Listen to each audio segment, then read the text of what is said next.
Hey folks, how you doing? Ken here. Another quick update. First of all, fish flashing, probably guessing it. Noticed a bit of it over the last, I'd say 2 or 3 weeks, very sporadic, but getting a little bit worse. And there on Wednesday night, I decided to take a couple out and scrape them. Took 6 scrapes in total and found fluke on all of the scrapes basically. So found about 8 fluke, I'd say. So what I did was I went with the Fluke Ex, which I've had since I had the problem last time. Last time, you might remember, I went with X Pro. Um, one dose, full dose on the first day, 2 half doses on the second and third day. Well, a half dose on the second and a half dose on the third, and that seemed to do it well. I had Costi after that, as many people do. But anyway, so yeah, a bit frustrated, but that seems to be the experience of a lot of people, that we seem to be just knocking them back. Now it'll be interesting to see what Fluke X does. I've read, 90+% positive reviews of it online. There's not a huge amount online about it. But I didn't do any prep, to be honest. I had a couple of days earlier done a bottom drain flush, so the pond was clean. Um, I also did a vac of the pond a couple of days. I didn't PP, so I just stuck it in. And now what I did have to do, because I was warned by a few people, because I do have 2 goldfish that goldfish do not tolerate. So Fluke X is only for koi. It is not for anything else. And there's labels. I don't know if you can see there. It might even be backwards on my backwards camera, but they did add a little label laterally to the packages to say it is for koi ponds only that contain koi carp. So I had to, and I'll go out. It's a bit windy, guys. Unfortunately, it is Ireland. It is September. Um, so what I did was, um, everything's off there. I did have the spin drifter going. They'll be okay for a few minutes. Um, I did stick the 2 goldfish in here. I presume they're still okay. They got their 3 treatments of X Pro, because that works, but I can't really see them. Have a snail sitting on top. I did connect in. Now that's off as well at the minute. I have a Pond Tech pump from the old pond, just one of those submersible ones. So I stuck that in there, and it's shooting the water up, and it's just creating a bit of oxygenation. But there are 2 goldfish somewhere in there, and hopefully they're okay. The only thing that concerns me is if the Fluke X does it and the X doesn't fully do it, I could end up, when I put the goldfish back into the main pond, reintroducing the fluke or whatever it is. The other thing I've been thinking about is it gill fluke? And it's not easy to tell, to be honest. And you have these diagrams online. Oh, this is a gill fluke, this is a skin fluke. Now, I believe the vast majority of what we find are skin fluke, but there are gill fluke. The problem is with gill fluke, they're egg layers, whereas skin fluke are live bearers, so they're different in that way. The treatment won't kill the eggs if they're gill fluke. So you can kill all the hatched fluke, but the eggs are still there, and then a while later you end up with the problem again. So what I might do, because I have it, I got 2 packets of Fluke X, is I treated last Wednesday, and this Wednesday or Tuesday, I will treat again, just to get anything else that's there, and I'll probably treat the top part with the 2 goldfish in it again. Yeah, no, there was a fair few people who have, a lot of us have had smaller ponds when we upgraded. We started with goldfish and were attached to the goldfish. Now, I had 11, but I lost 9 of them last year with some problem. I don't even know what it was. Never got fully, probably bacterial or something. But it was something that I lost 1 koi and 9 goldfish. So anyway, um, so I have the waterfall off, obviously, so I'm treating these as two separate systems. I'm not feeding the goldfish. Started feeding the koi a little bit yesterday. They all look fine. You know, they say the Fluke Ex, it can be harsh. Didn't bother them at all. Clouded the water. They're not flashing, so hopefully maybe another treatment just to be sure will do it. The UV is off.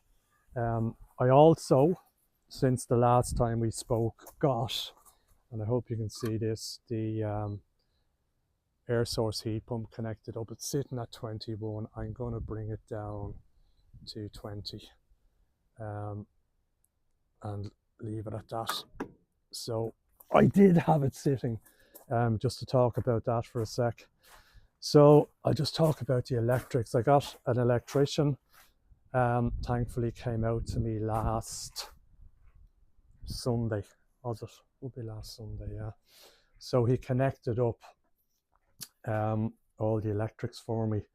I did have a steel box with a load of connections in it, so he upgraded that to a mini consumer unit. So that does two things. It gives me the air source heat pump on a separate breaker, which is great, and then my sockets are split across 3 breakers depending on where they are. So you know, the air source heat pump, while it is big and it's 20 kilowatt, from an ampage perspective, it's not huge, you know. Now the 20 kilowatt is the heat output in very optimal, perfect conditions, and I think it's something like 27 degrees air temperature, blah blah. It normally consumes, and I'm reliably told by my uncle, who was an electrician and an electrical wholesaler, there's a nominal ampage usage on the specs, which comes out at between 13 and 13 and a half amps. Now, you know, I'm using it, you know, not to heat really, but to maintain a stable temperature on a koi pond. So it is not going to be, you know, and I'd say in the summer, or the winter rather, that's my phone, I will get that in a minute. I'd say, you know, for the design for swimming pools. Now, if you decided in the depths of the winter, I want to heat my swimming pool to 25 degrees, and turned it on, and it was running flat out for whatever to heat, bring it up from 12 degrees to 25 degrees, if that was even possible in the winter, might be in Spain or somewhere, you'd probably have it really cranking up. But for what I'm doing, you know, I'm not going to have it up. So while it's put into its own switch there, it's only on 2.5 mil cable. For those of you that somebody, the doggies are doing their job there. There's so they you know, it's not very heavy, but for 13.1, 13.5 amps, it's more than enough. So what I did was, when I got it connected up, the pond was sitting at about 20 degrees, and I heated it up to 22, and it got up in about 3 hours, no problem. Then I brought it up to 24. It was grand for a couple of days. It probably came on once a day during the night, just to, you know, to wait till it dropped down to about 23, and then it would, or 22 and a half, and then it would bring it back up to 24. It did start to get cooler then during the nights, and I noticed it was one day it came on 3 times during the day. So, you know, 24, nice experiment, but it was a bit too much, and I dropped it down now gradually over the last few days to 20 degrees. But it's you know, I'd have to say, looking at the electricity usage, I don't have a separate meter on it, so I don't know exactly what it's consuming kilowatt wise, but it's, you know, there's no noticeable, there's a few days, certainly the first day I connected it up and it was running, you know, for I'd say 3-4 hours during the day, if not more. There was a spike of electricity, there was no doubt. Now, you know, you're talking about a few euro here or there, nothing significant. But I think once you're sensible with it, it should be manageable. Definitely the bills will go up, and it may end up costing me another, you know, 30, 40 euro a month. But it's worth it if it maintains the temperature. So what I will do, I'd say now I've turned off the waterfall, and waterfalls, you know, particularly at night, they will cool the water a bit more. So I think I'm done with the back part of the pond. I'll finish out the treatment on those koi, and then I'll slowly um, probably put them in a bowl and just bring it back up to the temperature. The thing is as well with the back, it's not heated now, so it's not on the system anymore. I've turned off the pump and I've closed the valve down here, so it's not heated. It's not going through the heater. The main pond is, so that's cooled down. I haven't checked. I'd say while the main pond is on 21 now, going probably down to 20, I'd say the back is probably maybe on 17, 18, probably around the 18. So it's not a huge difference. You know, I'd say I could very quickly introduce them. You know, they are goldfish, although I don't want to stress them too much, back into the pond. So that's that. I'm very happy with the electrics. The other thing that was done as well on the main board, he put in what's called, if any of you know this technology, an RCBO. So it meant that it split this board here completely from the main house. So if something trips in the main house, it generally tends to take out all the sockets in the main house, which included this. Now that won't happen. This is separate. So if the main house trips, this will stay separate. So it's been running a week. I've had the heater running. I've had no trips, no problems. So I have to say I am very happy with that. That's about it. You know, the treatment is frustrating, but I hope if I put in another Fluke Ex and treat the goldfish again, that I will finally sort that out and not have a problem, because the last couple of years I'm pretty sure I had a problem over the winter. Now, you know, thankfully over the winter when a pond cools down, you know, the parasites go very dormant as well. So it's not, you know, it's not a huge issue. But once things start warming up, as it did again this year, you end up with problems, whether it be, you know, I've had costia, trichodemia, and several doses of Fluke. So anyway, we'll see how that goes. But the plan will be towards the end of the month, stick the covers on, and I'll try and hold the pond around 15 for as long as I can with the heater. The back will be turned off as it always is. I'll cut the lilies back. I'll leave a bit of water in it. There'll be nothing else in it.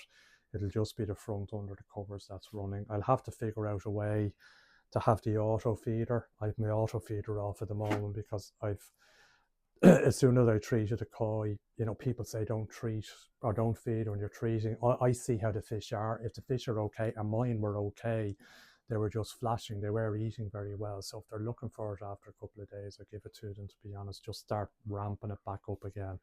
And I'll probably put the feeder back on later today. But that's it. If you have any comments on gill fluke, I might just stick the video in at the end here that I took at the fluke. To be honest, maybe you need a better microscope than mine, but I find it very hard to differentiate whether it's a gill fluke or a skin fluke. I might just take the chance, and as I say, I have the treatment there and see how it goes and order more to have it for the spring again. But I'll leave it at that. Don't think of anything else to say. My clay, by the way, I was putting that in. It does help the water. I did notice when I put it in the following day, the fish were flashing a lot. Well, not a lot, but a reasonable amount. I might just play that by ear again. I know some people online have said they do a half a dose. I think, you know, I've hardish water. There might be a little bit too much of something in the clay that's irritating some of the fish a bit, not all of them. But anyway, I'll play that by ear. But other than that, I shall leave you there, and any comments are much appreciated. Thanks a lot.